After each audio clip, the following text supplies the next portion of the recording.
तो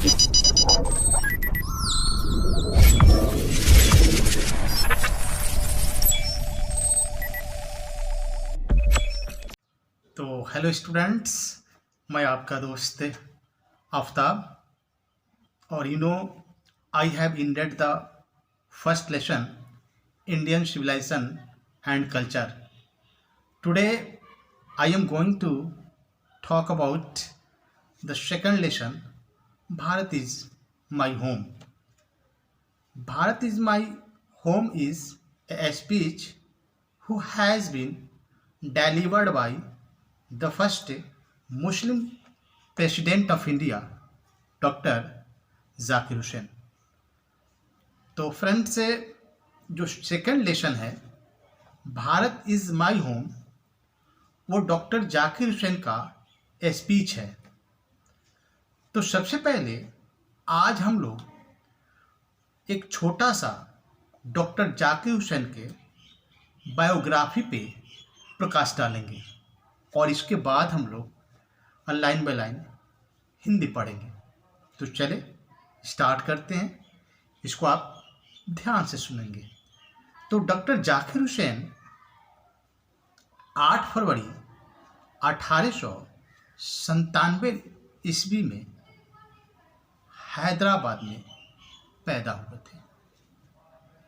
इनके पिताजी का नाम यानी अब्बू का नाम फिदा हुसैन खान और माँ का नाम नाजनीन बेगम है.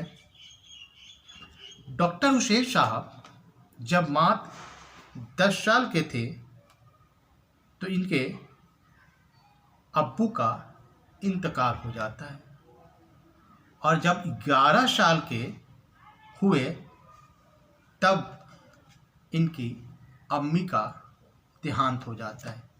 तो आप खुद समझ सकते हैं कि डॉक्टर हुसैन साहब को बचपन में माँ बाप का प्यार नहीं मिला. आगे चलते हैं. तो हुसैन साहब 7 भाइयों में दूसरे नंबर पे हैं और इस्लामिया हाई स्कूल इटावा इलाहाबाद से मैट्रिक पास करते हैं, परंतु 18 साल के आयु में ही शाहजहां बेगम के साथ इनकी शादी हो जाती है. अब देखते हैं इनके साथ जो बिल्कुल ये स्टूडेंट्स इस बात को आप ध्यान से सुनेंगे कि डॉक्टर हुसैन साहब 1957 से लेकर 1962 ईस्वी तक बिहार के राज्यपाल रह चुके हैं और 1962 से लेकर 1967 ईस्वी तक ये भारत के उपराष्ट्रपति रह चुके हैं. और डॉक्टर हुसैन साहब ये बर्लिन से पीएचडी करते हैं, लेकिन सबसे एक इनके साथ ये कहा जाता है कि करो कुछ ऐसा काम कि दुनिया करे दिल से सलाम. तो 23 साल की उम्र में इन्होंने नेशनल मुस्लिम यूनिवर्सिटीज़ की स्थापना करते हैं. कहाँ? अलीगढ़ में.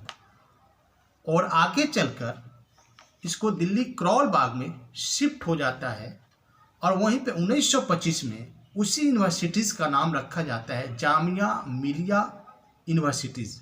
तो है ना कि पूछा जाए कि जामिया मिलिया यूनिवर्सिटीज़ के फाउंडर कौन है, संस्थापक कौन है, तो क्या कहेंगे? डॉक्टर जाकिर हुसैन. और ये इनके जो छोटे भाई जो यूसुफ हुसैन थे वो भी अलीगढ़ यूनिवर्सिटीज़ के वाइस चांसलर रह चुके हैं और इनके दामाद कर्नाटका के राज्यपाल भी रह चुके हैं. और आगे चले कि डॉक्टर जाकिर हुसैन 13 मई 1967 को राष्ट्रपति बनते हैं. लेकिन आपको पता ही होगा कि डॉक्टर हुसैन साहब का 3 मई 1969 को देहांत हो जाता है. यानी इतिहास के पन्ना में डॉक्टर जाकिर हुसैन पहले ऐसे राष्ट्रपति थे जिनका इंतकाल राष्ट्रपति रहते हुए हो जाता है, और इसके बाद जो एक्टिंग प्रेसिडेंट, जिसको कार्यवाहक राष्ट्रपति कहते हैं, मोहम्मद हिदायतुल्लाह को बनाया गया। और डॉक्टर हुसैन साहब को 1963 में भारत का हाईएस्ट सिविलियन अवार्ड्स यानी भारत रत्न से नवाजा गया। और इनकी जो इम्पोर्टेंट क्रिएशंस है, women in Kolkata, blowing hot, blowing cold, इनकी जो इम्पोर्टेंट क्रिएशंस भी है। और ये बात, जब ये राष्ट्रपति जब बने 1967 में, तो उनका एक बहुत ही महत्वपूर्ण सेंटेंस है, मैं उस सेंटेंस के यहाँ पे जिक्र कर रहा हूँ। वो सेंटेंस कहे थे, whole of India was his home and its people are his family. आप देखेंगे भी, जब भारत इज माई होम का मैं हिंदी लाइन बाय लाइन बताऊंगा, तो आप देखेंगे वो सारे जिक्र वहाँ पे आएंगे। और अभी के डेट में जो कांग्रेस के कद्दावर नेता सलमान खुर्शीद है, वो डॉक्टर जाकिर हुसैन के ग्रैंड सन है, यानी पोता है।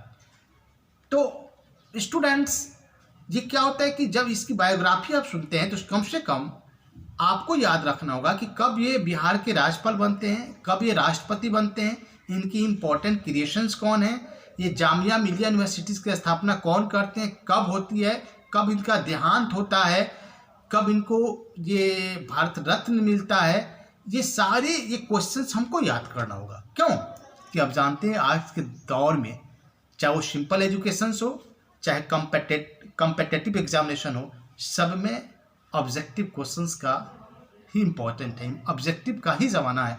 तो ऐसे याद रखेंगे तो आप एग्ज़ाम में जो ऑब्जेक्टिव क्वेश्चन आएंगे उसको बहुत ही आसान तरीक़ा से सॉल्यूशंस कर सकते हैं।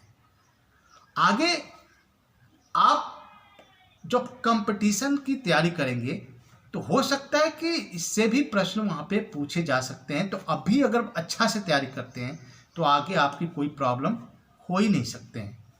और ये स्टूडेंट्स, मैं दावे के साथ कहता हूँ, अगर मेरा आप वीडियो देखते हैं तो डेफिनेटली ना अलग से आपको वर्ड मीनिंग्स, ना अलग से कोई आपको बुक्स की प्रैक्टिस करनी पड़ेगी, क्योंकि मेरी जो ध्येय है ना, अभी मैंने बायोग्राफी बताया, फिर मैं लाइन बाय लाइन हिंदी और जो एक्सरसाइज होते हैं, आपने पहला लेसन में देखा होगा, मैं एक्सरसाइज सॉल्यूशन भी करता हूँ, सारे एक्सरसाइज सॉल्यूशन करता हूँ ताकि स्टूडेंट्स को कोई प्रॉब्लम ना हो, क्योंकि कभी कभी एक्सरसाइज सॉल्यूशंस के भी ऑब्जेक्टिव क्वेश्चन आ जाते हैं। तो आप बहुत ही अच्छा कर सकते हैं, और मैं आशा करता हूँ यह वीडियो आपको पसंद आए होंगे। और फिर मिलते हैं अगले वीडियो में, जब लाइन बाय लाइन हिंदी बताएंगे। तब तक के लिए आपसे विदा लेता हूँ। शुक्रिया।